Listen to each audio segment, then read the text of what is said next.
আল নাসরের জার্সিতে রীতিমতো উঠছেন পর্তুগিজ সুপারস্টার ক্রিস্টিয়ানো রোনালদো। আগের ম্যাচে জোড়া গোল করে তিনি দলটিকে কিংস কাপের ফাইনালে তুলেছিলেন। এবার সৌদি প্রো লিগের ম্যাচে নেমেও করলেন হ্যাট্রিক। কেবল এই বাক্যে তার সাম্প্রতিক পারফরম্যান্স জানান দেওয়া সম্ভব নয়। সর্বশেষ 7 ম্যাচের 3টিতেই যে হ্যাট্রিক করেছেন CR7। তার তৃতীয় হ্যাট্রিকে আল নাসর 6-0 গোলে উড়িয়ে দিয়েছে আল ওয়েহদাকে।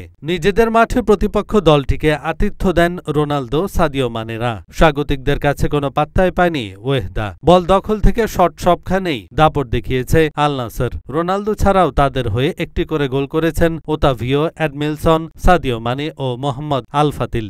এ নিয়ে বর্ণাঢ্য ফুটবল ক্যারিয়ারের ৬৬তম হ্যাট্রিক পূরণ করেছেন রোনালদো। বয়স ৩০ হওয়ার আগেই করেছিলেন ৩০টি হ্যাট্রিক, আর সেই সীমা পেরিয়ে একই কীর্তি গড়লেন ৩৬ বার। পর্তুগাল জাতীয় দল ও ইউরোপের সব ক্লাবের হয়েই করেছেন ৫৫টি হ্যাট্রিক। আল নাসরের জার্সিতে রোনালদোর হ্যাট্রিক দাঁড়ালো ৬টিতে। এর আগে ২০২২ সালের ডিসেম্বরে তিনি সৌদি আরবের ক্লাবটিতে যোগ দিয়েছিলেন। এ নিয়ে চলতি মৌসুমে সব মিলিয়ে ৫২ ম্যাচে ৫২তম গোল করে ফেললেন CR7। এছাড়া সৌদি প্রো লিগের চলতি মৌসুমের গোলদাতাদের তালিকায়ও তার শীর্ষস্থান আরও মজবুত হল।